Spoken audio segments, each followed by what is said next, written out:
Hello दोस्तों, paramedical coaching वाला YouTube channel पे आप सभी का स्वागत है। आज के इस लेक्चर में हम स्टार्ट करेंगे हमारा टॉपिक डीएलसी। कौन सा? DLC, differential leukocyte count. कौन सा टॉपिक स्टार्ट करेंगे हम? DLC, differential leukocyte count. DLC का मीन क्या होता है? डीएलसी मेनली होती क्या है? डब्ल्यूबीसी। किसको बोलते हैं हम डीएलसी? डब्ल्यूबीसी को। डीएलसी क्या होती है? डब्ल्यूबीसी। अब आपको पता होगा कि हमारे डब्ल्यूबीसी डिफरेंट टाइप्स की होती है। कितने type? Granulocyte and non granulocyte.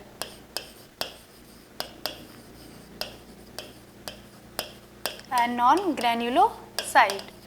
हमारे बॉडी में क्या बोलते हैं हम? Differential leukocyte count. डीएलसी क्या होता है? Differential leukocyte count. और डीएलसी होता क्या है? डब्ल्यूबीसी डीएलसी होता है। डब्ल्यूबीसी हमारी अलग अलग टाइप की होती है। WBC mean white blood corpuscles या वाइट ब्लड सेल्स। ये हमारी दो टाइप्स की होती है, ग्रेन्युलोसाइट एंड नॉन ग्रेन्युलोसाइट। अब इन दोनों में भी पार्ट्स आते हैं हमारे, ग्रेन्युलोसाइट्स में एंड नॉन ग्रेन्युलोसाइट्स में। ग्रेन्युलोसाइट्स में हमारे आता है जैसे न्यूट्रोफिल्स,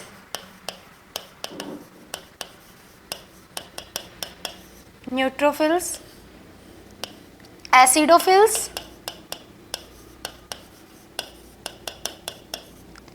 एंड बेसोफिल्स।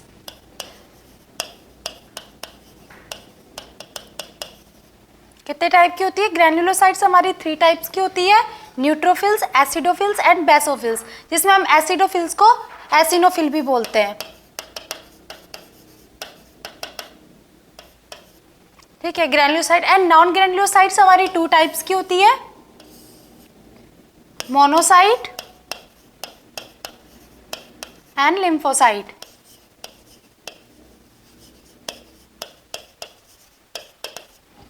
कितने टाइप की होती है? हमारी डब्ल्यूबीसी का मीन होता है व्हाइट ब्लड कार्पसल्स। डीएलसी को ही हम डब्ल्यूबीसी बोलते हैं, जिसका मीन क्या होता है? White blood corpuscles. White blood corpuscles हमारे 2 टाइप्स के होते हैं, first granulocyte and second non granulocyte. Granulocytes भी हमारे 3 टाइप्स के होते हैं, acidophils, neutrophils and basophils. Neutrophils, acidophils and basophils. And non granulocyte हमारे कितने टाइप्स के होते हैं? 2 टाइप्स के होते हैं, मोनोसाइट एंड लिम्फोसाइट। ये हमारे क्या होते हैं? ये सब हमारे सीबीसी के पैरामीटर्स होते हैं। क्या होता है जब भी हम सीबीसी टेस्ट करते हैं? सीबीसी क्या होता है? हमारा कंप्लीट ब्लड काउंट। सीबीसी का मीन क्या होता है? Complete blood count. सीबीसी के अंदर हमारे सारी चीजें आती है, जैसे आरबीसी आती है, हमारे डब्ल्यूबीसी आती है एंड प्लेटलेट्स आती है। ये सब हमारे सीबीसी के अंदर आते हैं। और इसी तरीके से डब्ल्यूबीसी क्या होते हैं? इसके पैरामीटर्स होते हैं। किसके? सीबीसी के। कंप्लीट ब्लड काउंट के हमारे क्या होते हैं? पैरामीटर्स होते हैं। ये सब डब्ल्यूबीसी के ग्रेन्युलोसाइट, नॉन ग्रेन्युलोसाइट और इनके parts neutrophils, acidophils and basophils, monocyte and lymphocyte. And जब हमारी बॉडी के अंदर ये क्या इंक्रीज या डिक्रीज होने लग जाता है एनी कंडीशन, किसी भी डिजीज के केस में, तो ये हमारे क्या होता है? इफेक्ट करता है हमारी बॉडी में। बहुत क्या करते हैं? ये इफेक्ट करते हैं। इसके क्लिनिकल सिग्निफिकेंस क्या होते हैं? जैसे हम देखें,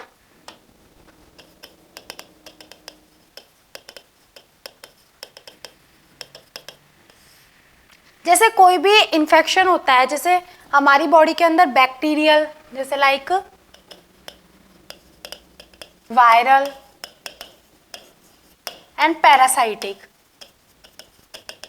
कोई भी इन्फेक्शन होता है हमारी बॉडी के अंदर, क्या होता है? Bacterial, viral, parasitic. ये कोई भी इन्फेक्शन जब हमारी बॉडी के अंदर आ जाता है डब्ल्यूबीसी में, तो डब्ल्यूबीसी काउंट या इंक्रीज या डिक्रीज होने लग जाता है। क्या होने लग जाता है?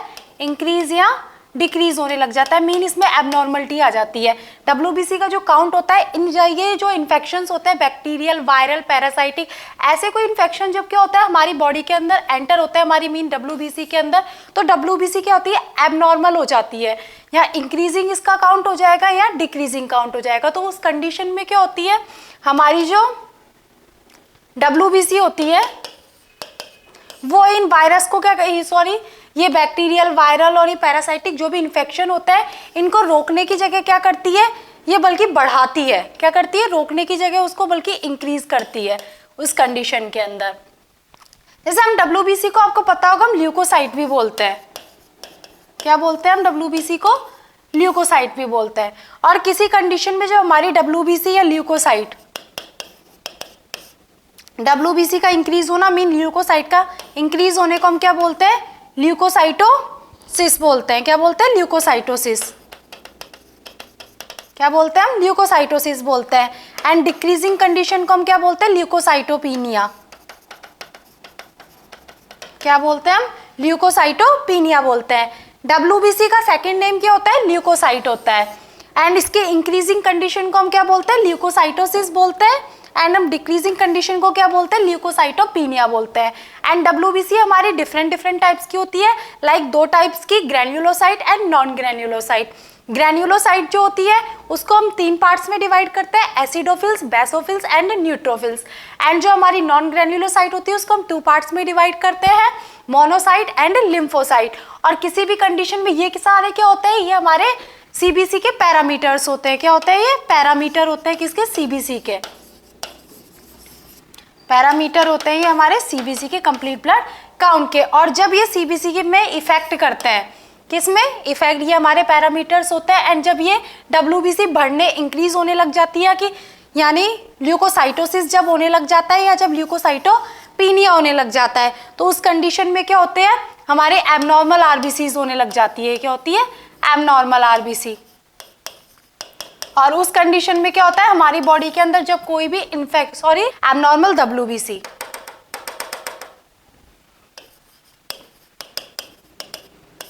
एंड उस कंडीशन के अंदर क्या होता है? जब भी हमारी बॉडी के अंदर कोई भी बैक्टीरियल या वायरल या फिर पैरासाइटिक इन्फेक्शन जब हमारी बॉडी में WBC में एंटर करता है, तो क्या होता है? WBC के अंदर या फिर हमारी बॉडी के अंदर एंटर करता है, तो हमारी WBC क्या होती है?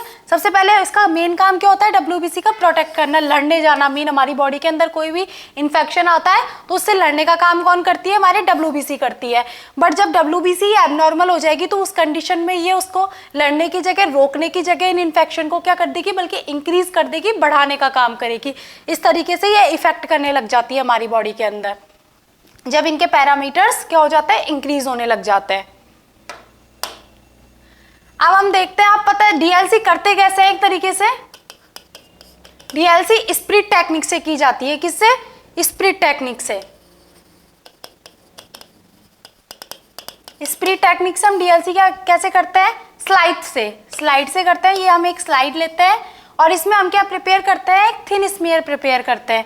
क्या करते हैं? हम एक थिन स्मीयर प्रिपेयर करते हैं। जैसे ये हमारी स्लाइड हो गई और ये हमारा थिन स्मीयर हमने प्रिपेयर किया। क्या प्रिपेयर करते हैं हम? इसमें थिन स्मीयर प्रिपेयर करते हैं, देन इसका माइक्रोस्कोपिक एग्जामिनेशन करते हैं। क्या करते हैं? Microscopic examination. इस तरीके से हम DLC स्प्रिट टेक्निक से करते हैं। किससे करते हैं? स्प्रिट टेक्निक से। आपको पता ही चल गया होगा कि हमारे DLC होता क्या है? WBC होती है। अब हम इसको आगे देखते हैं।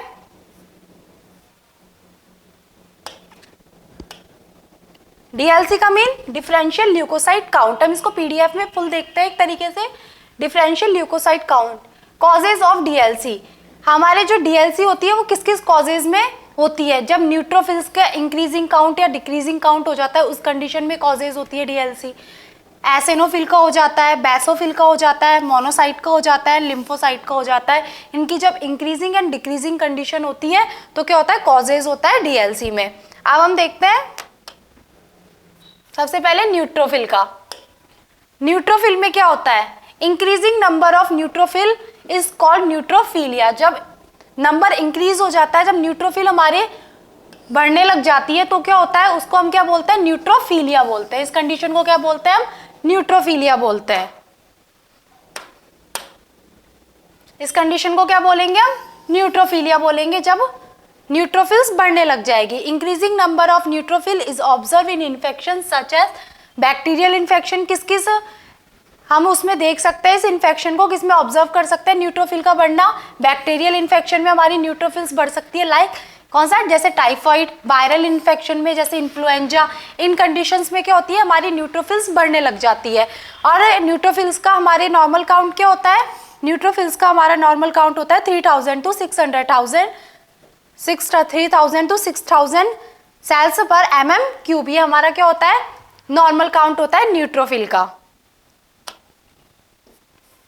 अब हम देखते हैं एसिनोफिल। एसिनोफिल क्या होती है? एसिनोफिल को क्या बोलते हैं हम? किस डिजीज कंडीशन में होती है? एसिनोफिलिया। जब एसिनोफिल हमारी बॉडी के अंदर इंक्रीज या डिक्रीज होने लग जाती है तो उस कंडीशन को हम क्या बोलते हैं? एसिनोफिलिया बोलते हैं। अब देखते हैं, eosinophil is observe in disease condition mainly asthma and parasitic infection. Eosinophil को हम किस ऑब्जर्व में, डिजीज कंडीशन में ऑब्जर्व करते हैं? जैसे अस्थमा में एंड पैरासाइटिक इन्फेक्शन में हमारी क्या होती है? एसिनोफिल बढ़ने लग जाती है और उस कंडीशन को हम क्या बोलते हैं? एसिनोफिलिया बोलते हैं, अगर एसिनोफिल बढ़ने लग जाती है। और इसका नॉर्मल काउंट कितना होता है? 150 to 300 सेल्स पर mm³ होता है इसका नॉर्मल काउंट। बेसोफिल के हम डिजीज कंडीशन को क्या बोलते हैं? बेसिनोफिलिया बोलते हैं। क्या बोलते हैं? Basinophilia. It's disease condition basinophilia in increasing and decreasing condition. Increasing और डिक्रीजिंग कंडीशन में क्या बोलते हैं? अगर बेसिनोफिल्स बढ़ने लग जाती है, कम होने लग जाती है तो उस कंडीशन को हम क्या बोलते हैं? बेसिनोफिलिया। बेसिनोफिलिया मेनली सीन इन ल्यूकीमिया। किस में देख सकते हैं हम इसको? ल्यूकीमिया में। ल्यूकीमिया में क्या होता है? हमारी जो ये WBC होती है इसका काउंट क्या होने लग जाता है? ये इसका प्रोडक्शन बढ़ने लग जाता है। किसमें? इसमें कैंसर कॉज। और ये क्या कॉज करता है? कैंसर। क्या कॉज करता है? ये कैंसर कॉज करता है। नॉर्मल काउंट कितना होता है इसका? 0 to 10 सेल्स पर mm³ इसका क्या होता है? नॉर्मल काउंट होता है। फोर्थ हमारी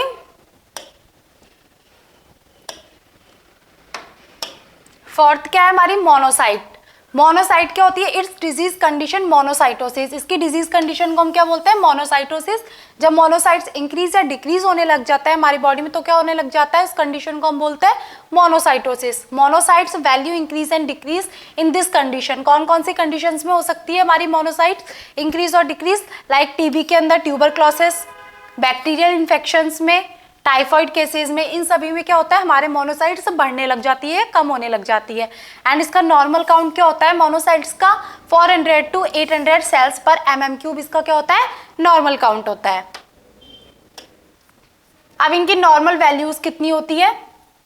न्यूट्रोफिल्स कितने % होती है? Something 40 to 75%। एसिनोफिल्स कितनी होती है WBC में? 1 to 4%। बेसोफिल्स कितनी होती है? 0 to 1%। And lymphocytes 20 to 45%। And monocytes कितने होते हैं? 2 to 8%। ये टोटल इनका हम कितना % होता है? ये 100% का होता है। ये पूरा कितने का? 100% का होता है। इनकी नॉर्मल वैल्यूज हमारे CBC हम करते हैं कंप्लीट ब्लड काउंट, उसमें कितने होती है? 100% में देखते हैं हम इसको। अब हम इसमें स्पेसिमेन क्या लेते हैं? अब हम देखते हैं, अब इसको जब हम DLC करते हैं तो उसमें हम स्पेसिमेन क्या लेते हैं? EDTA ब्लड लेते हैं। EDTA ब्लड क्या होता है? EDTA ब्लड जब हम EDTA वाइल होती है उसके अंदर जो हम ब्लड कलेक्ट करते हैं उसको हम क्या बोलते हैं? EDTA ब्लड बोलते हैं। अब इसकी प्रोसीजर क्या होती है हम उसको एक बार देख लेते हैं। Blood collection with when puncture and capillary blood collection. हम क्या करते हैं? ब्लड कलेक्ट करते हैं या तो वेन पंचर से करते हैं या कैपिलरी ब्लड कलेक्शन से करते हैं। EDTA ट्यूब रिक्वायर्ड, इसमें किसकी रिक्वायर्ड रहती है? EDTA ट्यूब की रिक्वायरमेंट रहती है EDTA ब्लड कलेक्ट करने के लिए। Smear should be prepared with in 1-2 hour after blood collection. हमें क्या कर लेना चाहिए? हमें हमारा स्मेयर प्रिपेयर करना चाहिए ब्लड कलेक्शन के समथिंग 1-2 घंटे के अंदर अंदर ही, क्योंकि उसके बाद ब्लड हमारा खराब होने लग जाता है। इसलिए हमें 1-2 आवर के अंदर ही हमें क्या करना चाहिए? ब्लड कलेक्शन के हमें स्मेयर प्रिपेयर कर लेना चाहिए। Immediately slide fix with methanol. और हमें क्या करनी चाहिए? इमीडिएटली हमें स्लाइड फिक्स कर देनी चाहिए किससे? मैथेनॉल से के साथ। And observe inside the microscope. और हमें किस क्या करना चाहिए? उसका ऑब्जर्वेंस करना चाहिए किसकी हेल्प से? माइक्रोस्कोप की हेल्प से। मैंने आपको बताया था, जैसे हमने एक स्लाइड ली है, स्लाइड में हमने स्मेयर प्रिपेयर किया, ये तो हमारी स्लाइड हो गई। एंड इसमें हमने स्मेयर बनाया, थिन स्मेयर बनाएंगे हम इसके अंदर। कौन सा? Thin smear. एंड देन इसका हम क्या करेंगे? माइक्रोस्कोपिक एग्जामिनेशन करेंगे। और इसमें हम माइक्रोस्कोप कितने में लेंगे? 100x लेंस में लेंगे हम इसका विद ऑयल इमर्शन। इस तरीके से क्या होता है? हमारा DLC कंप्लीट होता है, डिफरेंशियल ल्यूकोसाइट काउंट में। DLC होता क्या है? WBC हमारा DLC होता है। इस तरीके से हमारे टॉपिक कंप्लीट होता है। Thank you.